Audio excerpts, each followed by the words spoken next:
Hello and welcome. I'm Mike Walter. The escalating humanitarian crisis in Iraq has pushed the international community to step up aid efforts. For its part, the U.S. announced it's sending a group to the country to assess the deteriorating situation in the north. That's where thousands of members of the Yazidi religious group are trapped by Islamic State fighters. CCTV's Jim Spellman joins us now with more on all of this and on how other countries are responding. Yeah, those U.S. troops that are going in, the U.S. has stressed they're not combat troops. They won't have a combat role, but they want to assess the situation both from a military perspective and to assess the humanitarian situation, which seems to be growing worse every day. Rescued from Mount Sinjar, but without a safe home to return to, thousands of Yazidis have fled the Islamic State militants into Syria, then back into Kurdish-controlled Iraq. We want to live in peace. Not more, in peace. It's just one word. We want a safe zone somewhere on the global for the Yazidi. And this is my message to all the world who's gonna see this video. The humanitarian relief effort has become an international mobilization, with U.S., British, and Iraqi aircraft dropping food, water, and other equipment, while a growing international group contributes relief supplies and money. We've also talked to a number of partners about financial contributions, and would note generous financial contributions from the Kingdom of Saudi Arabia, Kuwait, Japan, the EU, Sweden, Australia, Canada, and others already in response.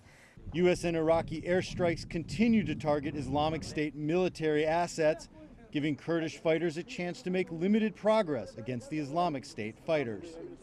The United States still says no U.S. boots on the ground, but has agreed to help the Kurdish Peshmerga with weapons and ammunition.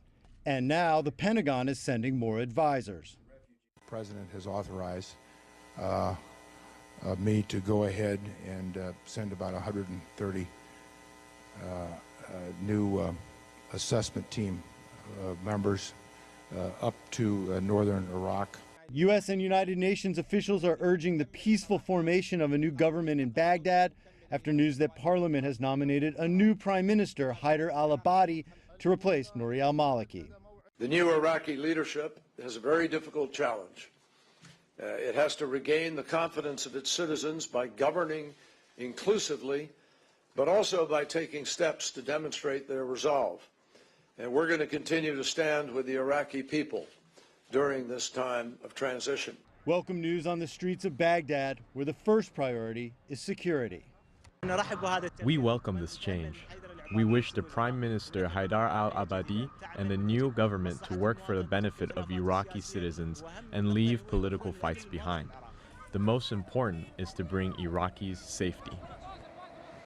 Maliki is still vying to stay in power. On Tuesday, he ordered troops on the streets in Baghdad to not interfere in the political situation and claims the nomination of al-Abadi is unconstitutional. However, al-Abadi has the support of the U.S., the UN, and others in the international community, and now Iran is signaling support, which means Maliki may just be running out of options here, at least politically, Mike. What more can you tell us about this group of advisors from the Pentagon? Going to be made up of U.S. Marines and Special Operations Forces. That likely means Navy SEALs. Their initial job will be to create a better assessment both of the military situation and also an assessment of this humanitarian situation, and they will consult closely with these Kurdish forces. But what you're really seeing here from the U.S. perspective is this pull between groups that say you have to do more to help and others that are warning of mission creep leading back into another war. It's a difficult situation. Whenever they put more advisors in, half of the people are going to say, uh-oh, we're escalating, and the other half are going to say they should be in there fighting. Yeah, finding that sweet spot is not easy. No. All right, Jim Spellman, thanks so much.